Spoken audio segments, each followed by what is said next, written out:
1909, that's his level. Yeah, you probably might have been watching this on Procaster / Livestream and the such, but this is basically the conclusion. And yes, I'm now facing max level clones, with a catch. Why isn't it him anymore? And notice that he's different. He's at the top rank now. Why isn't it him? Easy. These things are worth 50% more experience. Yeah, that's a lot of HP that thing's got, oh my. But I just wanted to otherwise conclude this Clone Wars run that I've got. I've got a rare setup, and oh boy do I mean rare. What do I mean? X Plus and Clone. And I also had this. This is basically the same as enemy level up 10%, except it's not quite as reliable. Unless, of course, you're after level 999 anyway to begin with. But yep, even on X Plus now, I'm no longer guaranteed a level up. It's just barely gotten to that point. And I've maxed out his mana. That's a lot of experience. But it's just a tiny fraction of what I need. What I really need right now, more than anything, is to, well, for one, save. And second, most importantly, let's see here, what do I want to do? I need you on blue. The pyramid. Oops, I forgot to turn them again. Yes, even these things at their max level is, well... Shuffle the pyramid. Probably out of range. What does fusion do? Notice how... Well, this is the original, right? Okay. Take that HP, multiply it by 2, and you get this. Its level also doubles, just as a side note. That's what fusion does. It's basically the same as throwing one enemy into another. It's exactly the same as that, except it requires 2 enemies to be on that panel for it to happen in the first place. Yes, it's a fist with a 3-panel attack radius. I've actually only recently discovered that was actually even possible. You might have also noticed in the Procaster thing with various other enhancements that I've got.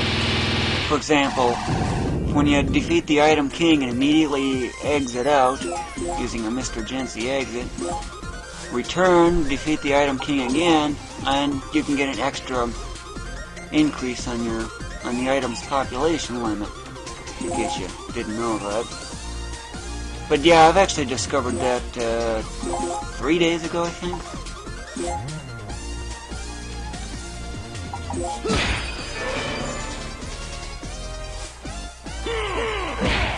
Yep, they're having a hard time doing damage, let alone hitting. And I found out the formula too. The hit, okay, you know that number, right? Okay. Now divide that by his speed. That's the chance of hitting for a frontal attack. What it is for side attacks and rear attacks, that I don't know. Unfortunately. Accuracy is caps at 100%. And 1% if you want to know the full range. Yeah, there were bonuses in here. And you might also notice I've got some monster allies too, like this.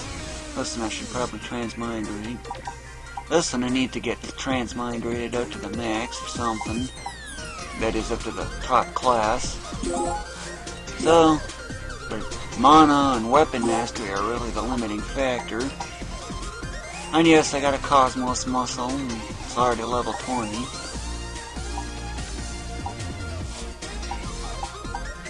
And there's a new one I just added not too long ago.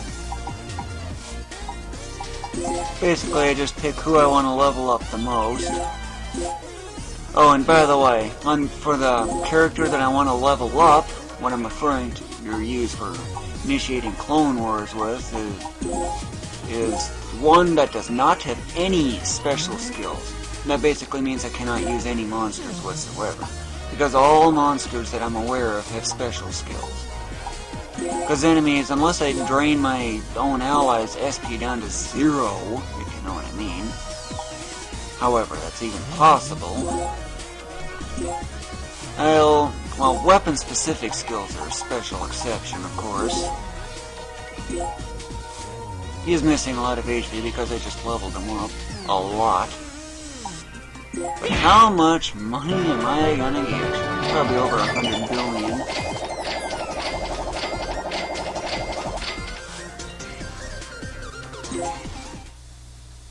But I need to use an exit and get out of here so I can save.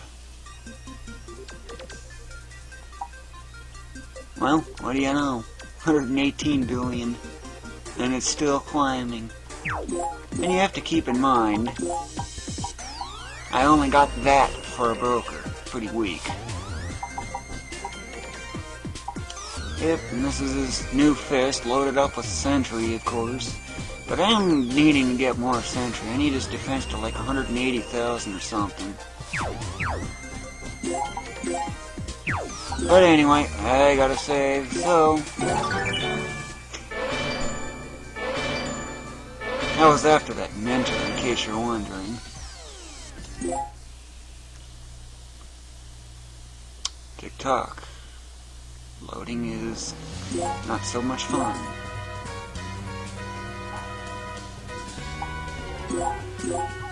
And I am having some problems with this live stream thing too. It's not on live stream's end, it's actually on my end. For some reason I can't get any signal with my normal TV tuner software. It's just nothing more than a all one color type thing, and I have no idea how to work around that. However, well, so that's why my virtual dub comes in. My TV tuner one has a really nice smooth signal all the way through. Virtual dub, after what appears to be 15 to 20 minutes, suddenly gets a little jerky, which makes games like Bubsy impossible to play, but mind you. And, well, that's why I keep having to switch from that overlay and preview all the time. That resets it, and I have no idea how to work around that. So until that gets resolved, I'm otherwise going to have to do that for a long time. Luckily, Disgaea isn't one of those games that has that problem, where, unlike Bubsy, where you need the fine movement precision and the such. But anyway, I've got some transmigrating to do.